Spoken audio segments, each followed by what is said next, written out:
So next team KKR. How it went அப்படின்னு ஆரம்பிக்கலாம். ஆ, எப்படி டிஃபெண்டிங் சாம்பியன்ஸ். அந்த மாதிரியே விளாடல. நிஜமா எப்படி எப்படி இருந்தீங்க, இப்படி ஆயிட்டீங்க? இது காரணம் அவங்க தான். இது ம். மேனேஜ்மெண்ட் தான் இங்க மேனேஜ்மெண்ட் தான். ஸோ ஸ்ரேயாஸ் ஐயர் விட்டதை பற்றி நம்ம பேச வேணாம். ஆனால் எக்கச்சக்க தடவை பேசியாச்சு. ஸோ அடுத்து என்ன பண்ணலான்னு பார்க்கலாம்.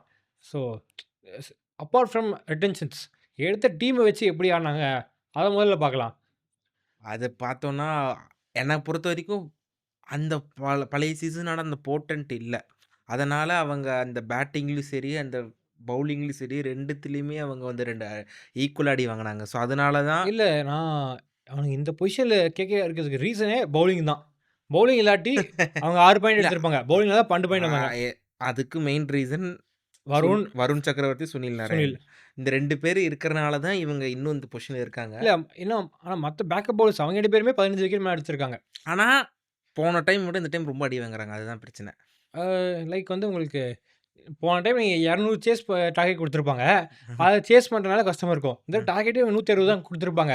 ஓகே, அப்போ ஓகே. வந்து அதனால ரொம்ப அடி வாங்குறது. ரொம்ப இல்ல, எனக்கு அதுவும் வேலிடா தான் இருக்கு. ஆனாலும் அப்படி அப்படி தெரிஞ்சு இந்த டீம் அது இல்லாமல் பவுலிங் ரொட்டேஷன்.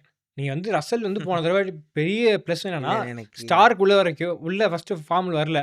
அது வரைக்கும் ஸ்டார்க் பேக்கப்பாக இருந்தது யாருன்னா ரசல். ஸ்டார்க்கே விட்டுட்டீங்க. ரசல் தான் இப்போ உங்களுக்கு ஒரே வழி.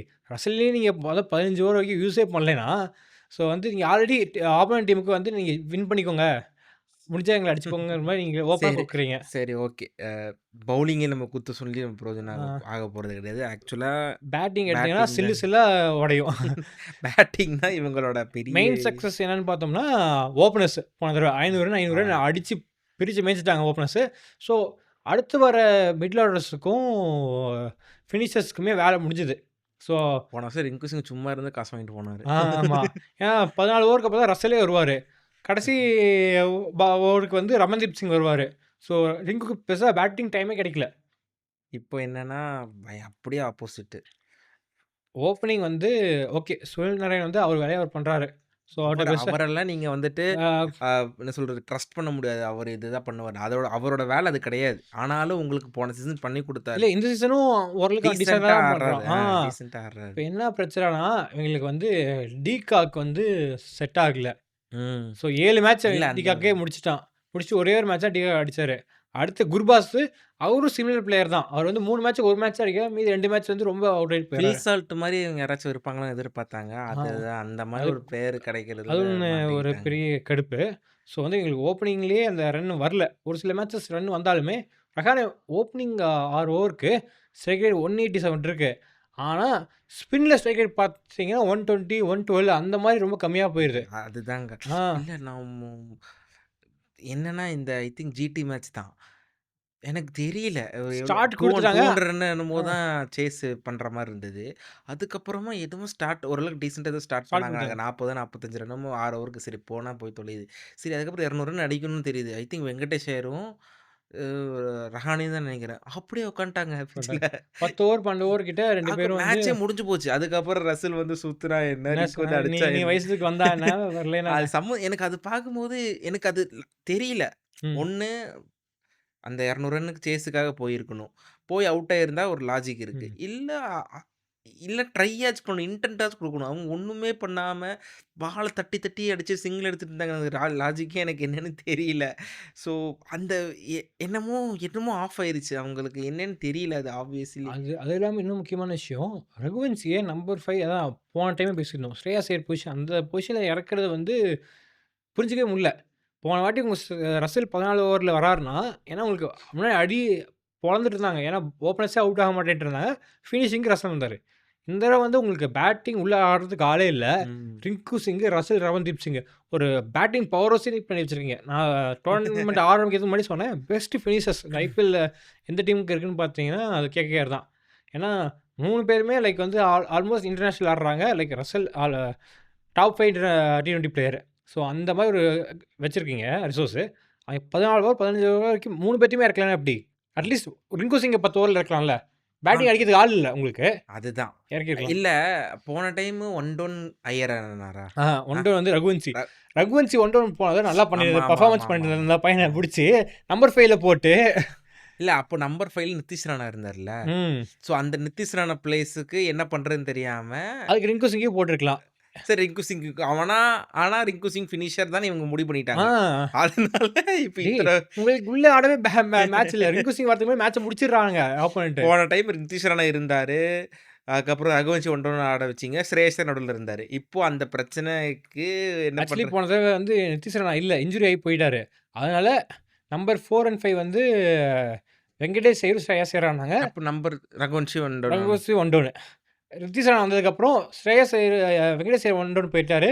நிதிஷ் ராணா நம்பர் 5க்கு வந்துட்டாரு. அவங்க பொசிஷன் மாத்தி ஸ்வாப் பண்ணிக்கிட்டாங்க. ஸ்ரேயாஸ் ஐயர் மேட்ச், வெங்கடேஷ் ஐயர் மேட்ச்னு 3, 4 வந்து மாத்தி அது ஸ்வாப் பொறுத்து பண்ணிக்கிட்டாங்க. லெஃப்ட் அண்ட் ரைட் பொறுத்து. ஆ லெஃப்ட் ரைட் அது ரைட் பொறுத்து லெஃப்ட். ஓகே. இன்னைக்கு யாருக்காச்சும் பேட்டிங் கிடைக்குமா நீ போ அந்த மாரி. ஏன்னா எங்களுக்கு மேட்ச் முடிச்சு ஓப்பனரே மேட்ச் முடிச்சிடுறாங்க. ஆமா. So obviously. அந்த ஒரு ரீசனால எங்களுக்கு அது பிரச்சனையா தெரியல. ஆனா எங்களுக்கு வந்து அந்த டாப் 5ல எந்த அளவுக்குலாம் குழப்ப முடியுமோ அதெல்லாம் குழப்பிட்டாங்க. அதுக்கு ஒரு மெயின் ரீசன் வந்து யாருன்னு பார்த்தோம்னா சந்திரகாந்த் பண்டிட். எப்படி சொல்றேன்னா, போன வாட்டி அந்த பிரச்சனை வரல. ஏன்னா அது கம்பீர் தான் செட்டில் ஆகிட்டாரா மோஸ்ட்லி அதிகமாக மாற்ற மாட்டார். அதுக்கு முன்னாடி சீசன் சந்திரகாந்த் பண்டிட் தான் கோச்சு. அப்போ வந்து ரொம்ப மினிமம் நம்பர் ஆஃப் மேட்சஸில் maximum number of players use பண்ணது கேகேஆர். ஆமா. அதே தான் இந்த வாட்டி நடக்குது. போன வாட்டியும் சாம்பிளிங்ஸ் வந்து ஒரு நல்ல பிக் பேஷ் டோர்னமெண்ட்டோட வந்தார். அவர் செட்டில் ஆகவே உள்ள. ஒரு மேட்ச் ஓப்பனிங் இருக்காங்க, ஒரு மேட்ச் மில்லாட இல்ல இருக்காங்க. எது பண்ணிட்டாங்க சந்திரகாந்த் பண்டிட்ட ஏன் எடுத்தாங்கன்னா, ஏன்னா அவரு டொமஸ்டிக் நல்லா மத்திய பிரதேஷ்ல பண்ண வச்சு ஜெயிக்க பயங்கரமாக பண்ணி வச்சாரு. ஜெயிக்க வச்சாரு. ஆனா அவர் மேல கிரிட்டிசிசமும் இருக்கு. அசுதோஷ் சர்மா அவர் மேல அப்படியே பயங்கரமா கிரிட்டிசைஸ் பண்ணியிருக்காரு. என்ன வந்துட்டு அவர் ஒரு பிளேயரே கிரிக்கெட்டுக்கே லாக்கில. கிரிக்கெட்டை லைக் இல்லன்னு ஆனால் அந்த சொன்னாரு. பையன் எப்படி ஆடுறான்? அதுதான் எனக்கு அவரு 2 சைடு ஆஸ்பெக்ட்லயும் இருக்காரு. ஆ. ரைட்லயும் இருக்காரு, ராங்லயும் இருக்காரு. ஸோ அதனால அவர் எப்பேற்பட்ட கோச்சுன்னு எனக்கு தெரியல. நீ சந்திரகாந்த் பாண்டி டொமஸ்டிக் லெவலுக்கு ஓகே. ஃப்ரான்சிஸ் லெவலுக்கு ஆக்சுவலா அதுதான் நான் He won't fit. போன வீடியோலயே சொல்லியிருப்போம். ஐபிஎல்லுக்கு மேனேஜிங் தான் தேவை.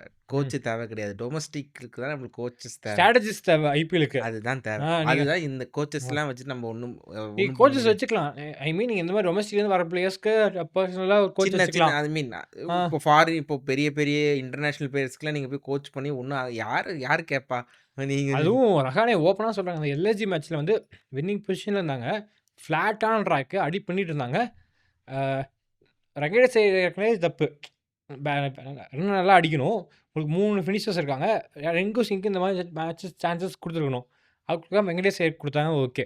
வெங்கடேஷ் ஐயர் அவுட் ஆனதுக்கப்புறம் சரி அடுத்து ரசல்லா ரிங்கு சிங் பார்த்தா ரகுவன்சி 12 ஓவரில் 250 சேஸ் பண்ணணும். 3 டெட்லி ஃபினிஷர்ஸ் வச்சுட்டு ரகுவன்சி இறக்குனீங்கன்னா இது வந்து எவ்வளோ முட்டாள்தனமான விஷயம். ரஹானே வந்து எனக்கு அதுக்கு சம்மந்தமே இல்லை. எதுக்கு அவங்க இறக்குனாங்கன்னு எனக்கே தெரில. அப்புறம் கேப்டனுக்கு என்ன பவர் இருக்கு பாரு அந்த டீமில். ஆக்சுவலா அது சும்மா டம்மி கேப்டன் தான். ரம்மி கேப்டனு ஆப்வியஸ்லி அது அடுத்த வருஷம் எனக்கு தெரிஞ்சு வெங்கடேஷ் ஐயர் தான் கேப்டன் ஆக்குவாங்க. எனக்கு டீம்ல இருப்பாரான்னு தெரியல. சந்திரகாந்த் பண்டிட் நீட் டு கோ.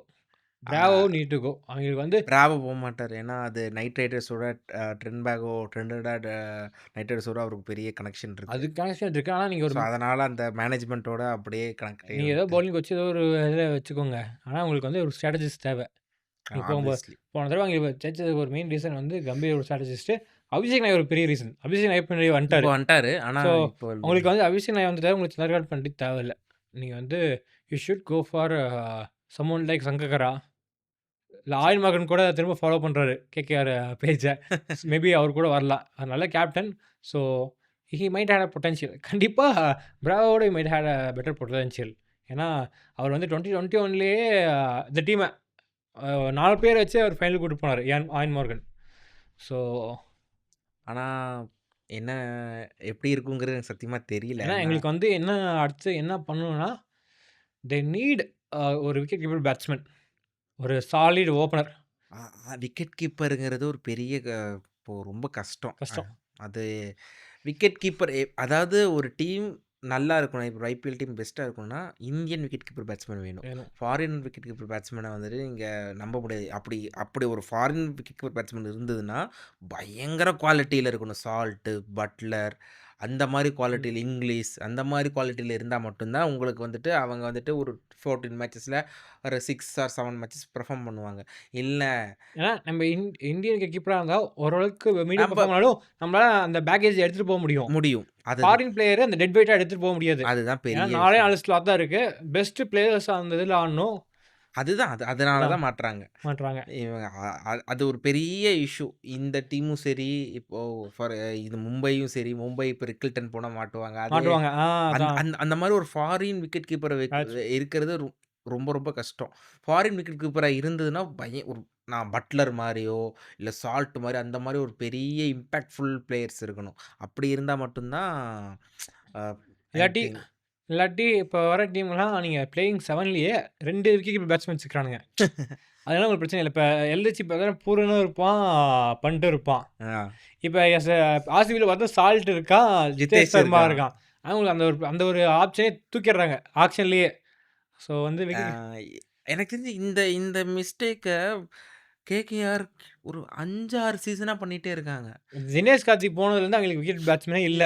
அது ஓப்பனர்ஸும் அதுக்கப்புறம் இல்ல. பாபா இந்திரஜித்த வச்சு ட்ரை பண்ணாங்க. அதான் செட் ஆகல. அதுக்கப்புறம் யா என்னென்னமோ யாரு? ஜெகதீஷன் வச்சு ட்ரை பண்ணாங்க. சந்திரகாந்த் பண்டிட் தான் அது. ஜெகதீஷன் வச்சு ட்ரை பண்ணாங்க. செட் ஆகல. அதுக்கப்புறம் அதுக்கப்புறம் போயிட்டு என்னென்னமோ ட்ரை பண்ணி ஃபில் சால்ட் வந்தாங்க. சரி ஃபில் சால்ட் தானே. உங்களுக்கு தெரியும்ல. வெளிய போனா அவன் கண்டிப்பா ஒரு 10, 11 கோடிக்கு போவான்னு உங்களுக்கு தெரிஞ்சதுன்னா, அந்த மாரி கமாடிட்டி திரும்பி கிடைக்கிறது கஷ்டம். ஒரு செட் ஆனதுக்கப்புறம். சரி விட்டீங்க. விட்ட ஃபில் சால்ட்ட ரிட்டர்ன் பண்ண முடியலன்னா, அப்ப ஃபில் சால்ட் மாரி ஒரு ஃபாரினர் கிடைக்கிறது கஷ்டம். போல்ட்டோ சாரி பட்லரோ இல்ல அந்த மாரி அ இம்பாக்ட்ஃபுல் பிளேயர் கிடைக்கிறது கஷ்டம்னா, அப்படின்னு எப்படி போயிருக்கணும்னா, ஒரு இந்தியன் விக்கெட் கீப்பர தேடி போயிருக்கணும். நீங்க அப்பவும் அப்படியும் போகாம, நான் இது திரும்பியும் ஃபாரினர் தான் போவேன்னு சொன்ன அட்லீஸ்ட் அதான் உங்களுக்கு ஃபாரின் பேட்ஸ்மேன் அமையலனா, லுவ்னித் சிசோடியாவ நீங்க இம்பாக்ட் பிளேயர்ஸ் நம்பர் 7 நம்பர் 8லயே போட்டுட்டு, இருக்கிற பேட்ஸ்மேன்ஸ ரகுவன்சி முன்னாடி இறக்கிக்கலாம். நெறைய ரகான opening, one down Raghuvanshi, number 4ல வெங்கடேஷ் ஐயர் போட்டுக்கலாம். இந்த மாரி 4 ஃபாரின் பிளேயர் 4 பேர் போட்டு 5, 6, 7 வந்து ரிங்கு, ரசல், ரமன்தீப் அவங்கள வச்சு நீங்க ஆடிக்கலாம். அந்த அளவுக்கு உங்களுக்கு பேக்ல அவ்வளோ ஸ்ட்ரென்த் இருக்கு. அவங்க அத யூஸே பண்ணல. யாருக்கு யாரா இருந்தாலும் தெரியும். ஏன்னா உங்களுக்கு இல்ல. வந்து டா எனக்கு தெரிஞ்சு அடுத்த சீசன்ல பயங்கரமா டீம் சேஞ்ச் ஆகும்னு நெனைக்கிறேன். எனக்கு தெரிஞ்சு வெங்கடேஷ் ஐயர வெளிய விட்டுருவாங்க. விட்டுட்டு திரும்பி எடுப்பாங்க. ம். திருப்பி எடுக்கும்போது திரும்பி 23 கோடிலாம் அவரு கண்டிப்பா போமாட்டாரு. ஆனா அந்த கண்டிப்பா அளவுக்கு 15 கோடி போவாரு. அந்த ஒரு 8 கோடி வச்சுட்டு ஒரு ஒரு நல்ல பிளேயர் எனக்கு எடுப்பாங்க. தெரிஞ்சு அவங்களுக்கு வந்து ஒரே ஒரு ஆப்ஷன் தான் இருக்கு. அவைங்க பண்ணுவாங்களான்னு தெரியல. There is a friction between RR and Sanju Samson. So KKR needs a leader and also they need a wicket keeper batsman at the top order. So அவங்களுக்கு இருக்க எல்லா பேஸும் ஒரே பிளேயரு 3 பேஸுக்கு கவர் பண்ணா சஞ்சு சாம்சன் தான். அது வந்து பர்ஃபெக்ட்டா ஃபிட் ஆவான். நீங்க எடுத்து உள்ள போட்டா மட்டும் போதும். ரகுவன்சி இருக்கா உங்களுக்கு. வேணா ரகானே நீங்க பேக்கப் பேட்ஸ்மேனா கூட நீங்க வச்சுக்கலாம். உங்களுக்கு வந்து டாப் 4 வந்து ஓரளவுக்கு நீங்க பண்ணிரலாம். இன்னொரு ஃபாரின் பேட்ஸ்மேன் யாராச்சும் அதிரடி ஆடுறவங்கள உள்ள போட்டீங்கன்னா, அது பாம். பிளாஸ்ட் தான் அது. எனக்கு கேகேஆர். நான் ஆக்சுவலா சொல்லட்டுன்னா, ரோமன் ப பவலே இருக்காரு. பவர் பவர் பிளேல இந்தியன் பிளேயர்ஸால எல்லா பிளேயர்ஸால ஆட முடியும். ஆமா. ஃபாரினர்ஸ் எங்க வேணும்னா முக்கியமா மிடில் ஆர்டர் ஆடுறதுக்கு தான். ஏன்னா அந்த பொசிஷன்ல தான் இந்தியன் பிளேயர்ஸ் அவ்வளோ குவாலிட்டி வேணும். எக்ஸ்பீரியன்ஸ்ட் இல்லாம இருக்கிற இந்தியன் பிளேயர்ஸ் கஷ்டப்படுவாங்க. ஸோ அந்த இடத்துல ஒரு நல்ல ஃபாரினர் எடுத்து நம்ம ஆடணும்னா உங்களுக்கு செட் செட் ஆகும். பெஸ்ட் பொசிஷன் டூ பேட்னா டாப் 3 தான். டாப் 3 தான். ஏன்னா பவர் பிளே இருக்கு. அந்த மொமெண்டத்தோட வந்து அந்த நம்ம ஆடுவாங்க. ஆடுவாங்க. ஸோ ஆடும்போது அவங்கள ஈஸியா ஆட முடியும். அது வந்து இந்தியன் பிளேயர்ஸால ஆட முடியும். அன்கேப்டு இந்தியன் பிளேயர்ஸால அதான் கூட ஆட முடியும். புப்சிகரனு, பிரியான்ஸ் பிரியான்ஸ் ஆர்யா, ஆர்யா, ஆயுஷ் மாத்ரே, உர்வில் பட்டேலு. வைபவ் சூரியவன்ஷி ஆ எல் அந்த சின்ன பையன் போன எல்லா வாட்டி ரகுவன்சியோட சக்ஸஸ்க்கு ரீசனே அவர் வந்து ஒன் டவுன்ல ஆடுறாரு. ப்ரெஷரே இல்லாம ஆடுவாரு. அதுதான். இப்போ அந்த மாரி சிச்சுவேஷன்ல உங்களுக்கு அந்த பண்ண முடியுதுல்ல. ஸோ அதுதான் சொல்றேன். அப்படி இருக்கும்போது, இப்போ உங்களுக்கு தெரிஞ்சு போச்சு இந்த மாரி வீக்னஸ் இருக்குன்னு. அப்படின்னா நீங்க ஒரு மிடில் ஆர்டர் ஒரு ஸ்ட்ராங் இப்போ இப்ப ரகுவன்ஷி இது வந்துட்டு ரோமன் பவல் யூஸ் பண்ணலாமா? யார உட்கார வைப்பீங்க? இதான் உங்களுக்கு டாப் ஆர்டர்ல விக்கெட் கீப்பர் அப்படின்னா பேட்ஸ்மேன் நீங்க என்ன பண்ணணும்னா, இங்க விக்கெட் கீப்பர் பேட்ஸ்மேனுக்கு பதிலா சஞ்சு சாம்சன் எடுத்துரலாம். அப்ப எனக்கு ஒரு ஃபாரின் பிளேயர் இன்னொரு எக்ஸ்ட்ரா கிடைக்குதுல்ல. சஞ்சு சாம்சன் எடுத்துட்டு அப்போ ஆ யார போக விடுவீங்க? ர வெங்கடேஷ் ஐயர் ர விட்டுரு.